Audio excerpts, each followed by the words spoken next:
네, 안녕하세요. 여러분들 반갑습니다. 대이아 멘토 권혁철입니다. 오늘 재롱산업에 대해서 말씀을 드리려고 하는데, 오늘 재롱산업 주가 상당히 좋지 못해요. 거의 마이너스 10% 이상 하락을 하고 있는 상황인데, 과연 이 재롱산업만의 문제일까? 사실 이 시장 전반적인 약세로 보이고 있죠. 이 시장 전반적인 약세 이유가 있을 것으로 보이고 있는데, 그 이유가 이 미국의 이 경제가 악화된다고 한답니다. 그래서 이 미국 경제 악화로 인해서 이 아시아 증시가 현재 패닉 상태에 놓여 있는 상황인데, 오늘 시장 전반적으로 이러한 상황이다라는 말씀 드리려고 하고요. 그리고 간략하게 이 재롱산업이 어떠한 사업을 진행을 하고 있고, 이 모멘텀은 어떠한 것들이 있는지 말씀을 드리려고 합니다.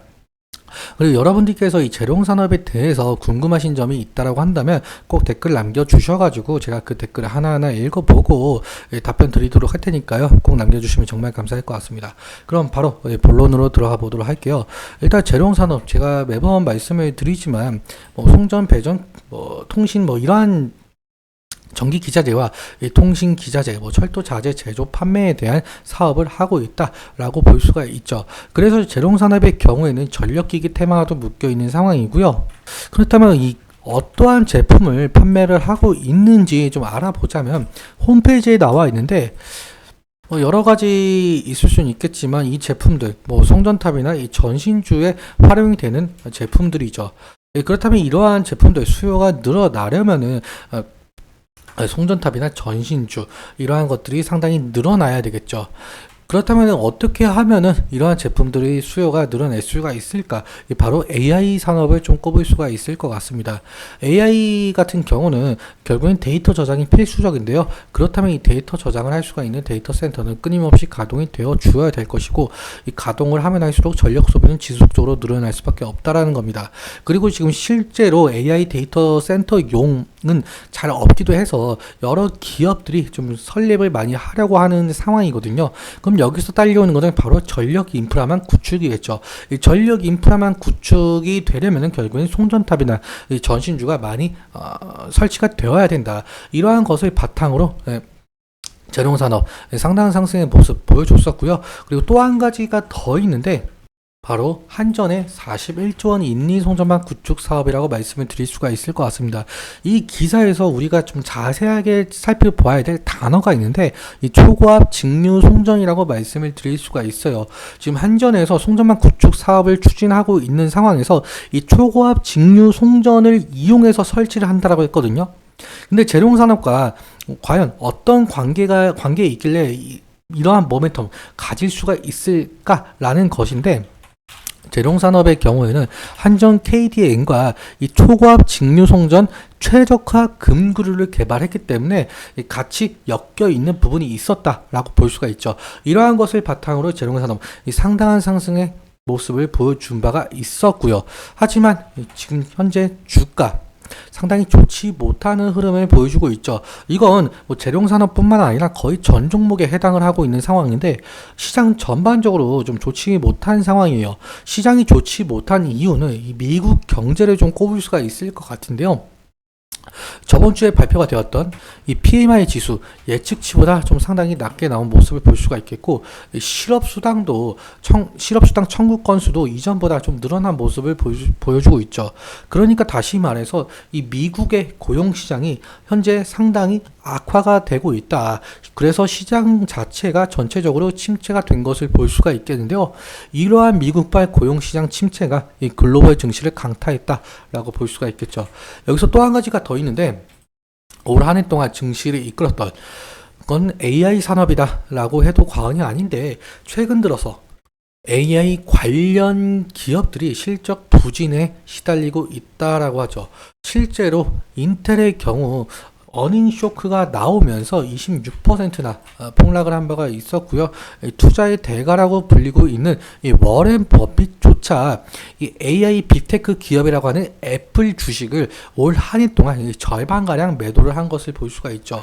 그리고 저번 주 금요일에 미국 장을 보자면, 지금 AI 빅테크라고 꼽을 수가 있을 만한 것이 마이크로소프트 마이너스 2%, 그리고 구글 마이너스 2%, 아마존 마이너스 8%, 엔비디아 마이너스 7%, 마이너스 1.7%, 그리고 퀄컴 2.8%, 이러한 것들 등등등 지금 AI 산업을 이끌었던 이 빅테크 기업들의 모습이 상당히 약세로 보이고 있죠.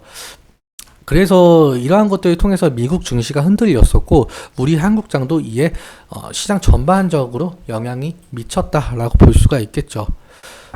그럼 우리는 이 재룡 산업에 대해서 어떻게 대응을 해야 될 것인지가 상당히 중요한데, 그때 오늘 지금 코스피와 코스닥 모두 서킷 브레이크가 발동이 되었습니다. 코로나 이후 4년 만이라고 하는데 지금 상당히 좋지 못하는 흐름을 보여주고 있어요.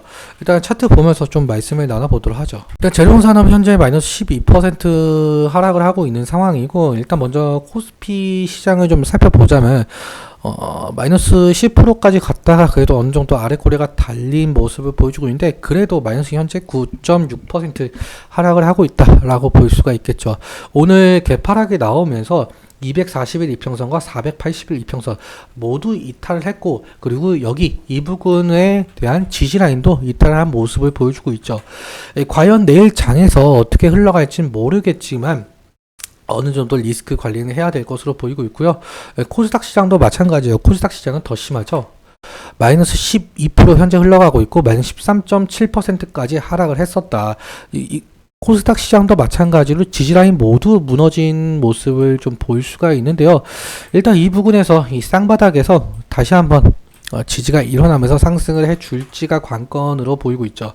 일단 재룡산업의 차트로 다시 돌아와서 우리가 봐야 될 지지라인 같은 경우 여기 120일 이평선이라고 말씀을 드릴 수가 있을 것 같은데, 만약에 이 120일 이평선까지 이탈을 하게 된다고 한다면 완벽하게 리스크적인 관리 해야 될 것으로 보이고 있고, 그리고 내일 시장 어떻게 흘러갈지는 모르겠지만 일단 여러분들께서도 관망 을 좀 해주시면 좋을 것 같습니다.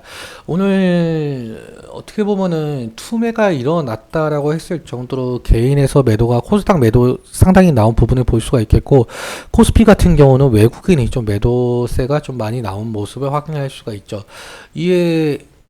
근데 재룡산업 같은 경우 반대로 외국인 오늘 매수세가 좀 들어온 모습을 확인할 수가 있겠는데, 하지만 이 개인에서 좀 매도가 많이 나왔을 가능성이 높겠죠.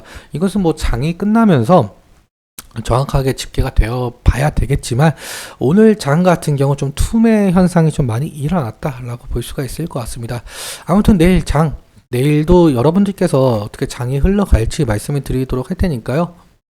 오늘은 여기까지 영상 마무리 짓도록 하고요.